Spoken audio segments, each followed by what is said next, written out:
अस्सलाम वालेकुम viewers, welcome to my channel मियोज़ विला। आज मैं कुछ टिप्स आपके लिए लेकर आई हूँ जिसमें मैं आपको बताऊँगी कि आप अपने न्यू किटन्स को कैसे ट्रेन कर सकते हैं। अपने न्यू किटन्स को ट्रेन करने के लिए सबसे पहला काम जो आप करेंगे, आप उनकी एज के लिहाज से, अगर आपके पास न्यू किटन्स हैं तो आप देखेंगे कि उनको हम कैसे ट्रेन करें। आप अपने 4 वीक्स के किटन को ट्रेन करना शुरू करें। हाथों के साथ जो है उनके पाँवों को मूव करें, जैसे कि आपको वीडियो में नज़र आ रहा है।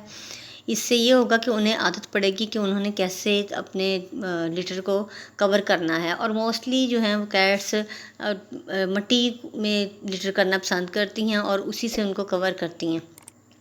ये कुदरती तौर पे अल्लाह ताला इनको ट्रेन करके भेजते हैं। ये हमने जस्ट थोड़ा सा उन्हें टच देना होता है, जिससे वो खुद ही सीखते चले जाते हैं। इसलिए किटन्स को ज़्यादा से ज़्यादा कोशिश करें कि आप 2 टाइम तो ज़रूर ट्रेन करें। और ये खाने के बाद मोस्टली लिटर के लिए जाते हैं, या खेलने के बाद जाते हैं, या सोकर उठें तब जाते हैं। जैसे कि आपको वीडियो में नज़र आ रहा है कि हम लोगों ने इस तरह से इनको ट्रेन किया है। उम्मीद है आपको वीडियो पसंद आई होगी। इसके साथ इजाज़त दीजिए। फ़ी अमानिल्लाह, अल्लाह हाफ़िज़।